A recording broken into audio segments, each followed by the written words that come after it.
está no canal Aliança Católica, um canal de estudo e defesa da fé católica. Sejam muito bem-vindos. No vídeo a gente fez uma sequência de vídeos sobre a Virgem Maria e depois uma sequência sobre a defesa da utilização das imagens sagradas, né, na fé cristã católica. Hoje a gente vai ter um tema que muita gente aí que não é católico, se estiver assistindo o vídeo, vai cair para trás. Que é, o tema é o seguinte: a procissão está na Bíblia. Gente, a procissão católica é uma prática muito comum, e é muito comum. Quando eu era protestante, eu me lembro que uma vez nós estávamos no o que eles chamavam de ar livre, que é uma espécie de ir para a rua pregar em praças e coisas assim. A igreja que eu fazia parte, Batista, tinha essa prática, né, de ar livre. Aí os jovens iam com violão, com alguns instrumentos de percussão e ficavam cantando música, as pessoas se aproximavam e aí ali começava a se pregar e tal. E eu me lembro que uma dessas vezes que estávamos fazendo esse ar livre ali, passou uma procissão católica e foi uma chuva de comentários, de críticas negativas. Não está na Bíblia, absurdo, esse povo perdido, fica perdendo tempo com isso, essas maluquices e tal. Foi o que eu ouvi, né? Eu lembro que eu nunca fui muito de ficar criticando a igreja católica. No início, eu fui doutrinado para ser anticatólico, né? Eu fui doutrinado muito negativamente sobre a igreja católica. Eu expliquei isso no outro vídeo, que até me ensinaram quando eu era pequeno, que na classe dominical, que os católicos eram criaturas de Deus, não eram filhos de Deus, que só era filho de Deus quem aceitava Jesus. Os católicos ainda não tinham aceitado Jesus, não eram filhos de Deus, então eram só criaturas. Eu tinha alguns conceitos assim sobre os católicos, mas eu nunca tive ódio, nem nunca fiquei criticando e perseguindo os católicos. Então eu fiquei observando e tal. Dentro de mim eu pensei assim: pô, estão lá fazendo a coisa deles lá, não estão incomodando ninguém, né? E não entrei nessa vibração aí de ficar falando mal lá na época. Mas sempre virava e mexia quando aparecia algum assunto de devoção, a crítica era em cima de procissão, a crítica era em cima disso aí. Mas vamos lá ver na Bíblia mesmo, vou botar aqui meu óculos, né, tradicional, e vamos para 2 de Samuel 6, 2 Samuel 6, versículos de 3 a 5. Vamos lá. Colocaram a arca de Deus num carro novo, não colocaram em qualquer carro, num carro novo, e a levaram à casa de Abinadab, situada na colina. Oza e Aquino, filhos de Abinadab, conduziram o carro novo.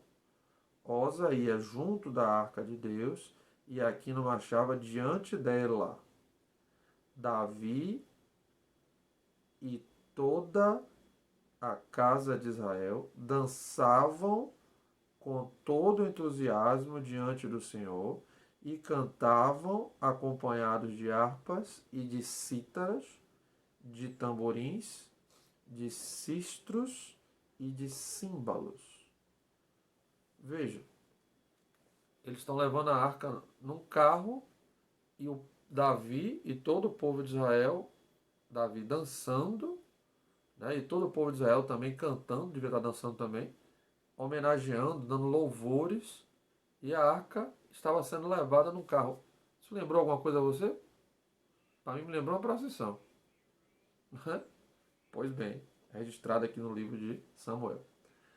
Nos versículos 12 a 18 do mesmo capítulo 6, diz assim: E foi anunciado ao rei que o Senhor abençoava a casa de Obed-Edom e todos os seus bens por causa da arca de Deus. Foi então Davi e fê-la transportar da arca de Obed-Edom para a cidade de Davi, no meio de grandes regozijos. Então a arca foi transportada no meio de regozijos.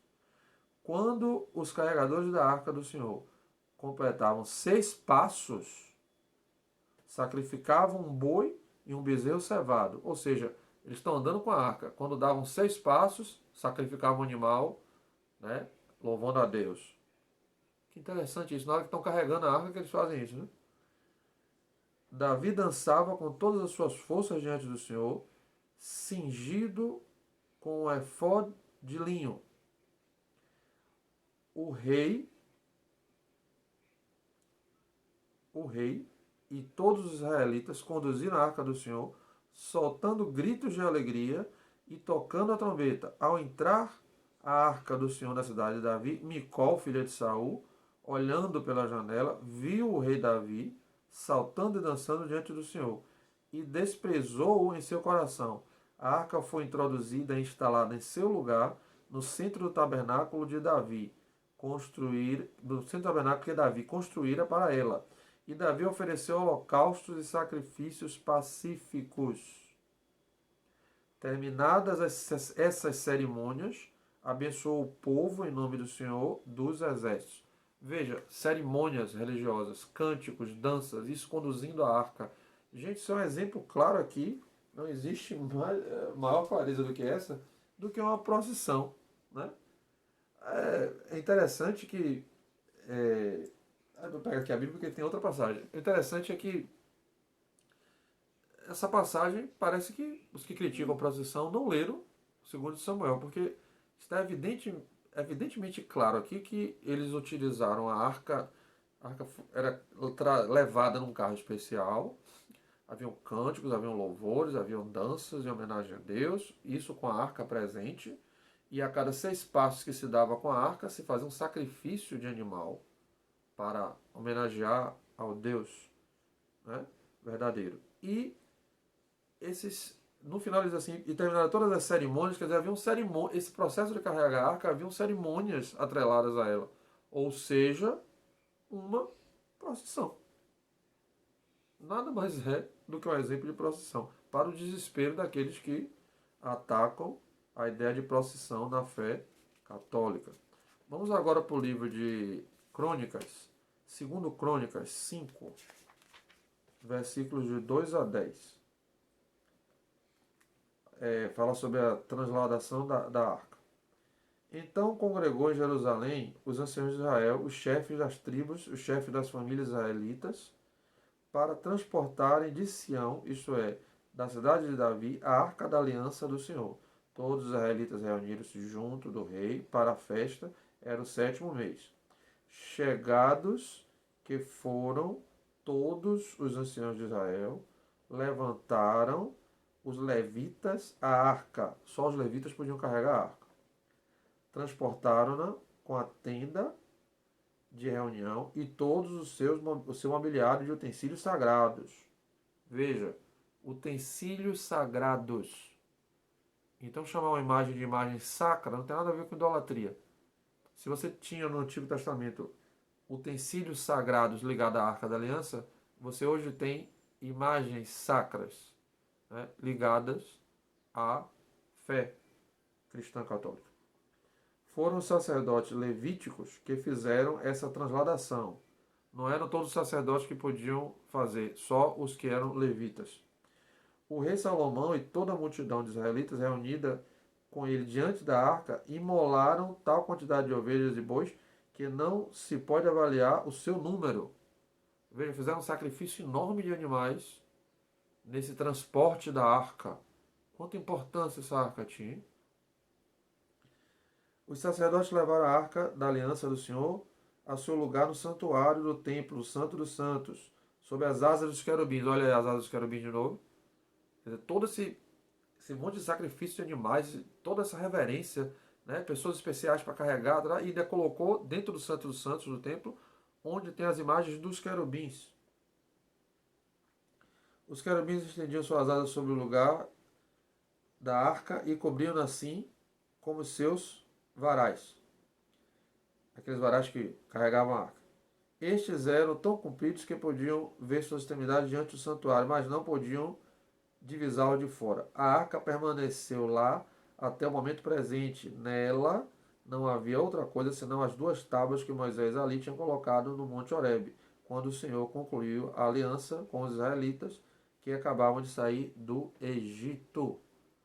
Interessante observar a quantidade de coisas que foram feitas, né? Honrando e homenageando esse objeto como objeto sacro, como objeto sagrado. Não era um objeto qualquer. Só os levitas podiam carregar, só os sacerdotes levitas podiam fazer os rituais ligados a ela, só era colocada, ela só podia ser colocada dentro do Santo dos Santos, lugar mais sagrado dentro do templo, e onde esse lugar é onde tinham as imagens dos querubins, as imagens que esses por aí fora vivem gritando e tagarelando que são idolatria. Então, meus irmãos que acompanham esse vídeo, fica evidente que a arca era um objeto sagrado e que, além de realizar uma procissão com ela, havia todo um ritual de fé, sacrifício de animais, segundo o texto aí que não se podia contar a quantidade nem que foram feitos, de tantos que foram feitos. Isso tudo como homenagem à adoração a Deus e homenagem à arca, como nós fazemos com as nossas imagens, né, com as nossas devoções. Nós homenageamos as pessoas das imagens e adoramos a Deus. Honramos as pessoas das imagens, mas adoramos a Deus. A honra a essas pessoas é um meio de adorar a Deus, assim como honrar e respeitar e valorizar aquela arca, né, era também um meio de adorar a Deus, não a arca. Adoramos a Deus, não as nossas imagens. Que fique claro isso, né? A gente encerra essa sequência de vídeos sobre imagens de escultura, incluindo aí a procissão, o que não quer dizer que encerraram os vídeos para sempre. A gente encerrou essa sequência. Né? Mais adiante, outras sequências virão abordando outros temas ligados à idolatria e imagens, e sempre na defesa da nossa fé, porque a nossa fé com imagens é sadia, é recomendada pela Bíblia e é extremamente correta e só nos ajuda, nos edifica a utilização das imagens sagradas em nossa fé. E nada nos atrapalha, nem nada nos afasta de Deus, pelo contrário. Esse foi o vídeo, espero que vocês tenham gostado. Peço que vocês curtam, compartilhem, se inscrevam no canal. Vamos fortalecer essa aliança católica de verdade. Tá bom? Muito obrigado. E nós estivemos reunidos aqui. Em nome do Pai, do Filho e do Espírito Santo. Santíssima Virgem Maria, minha doce Maria, Nossa Senhora das Graças, rogai por nós.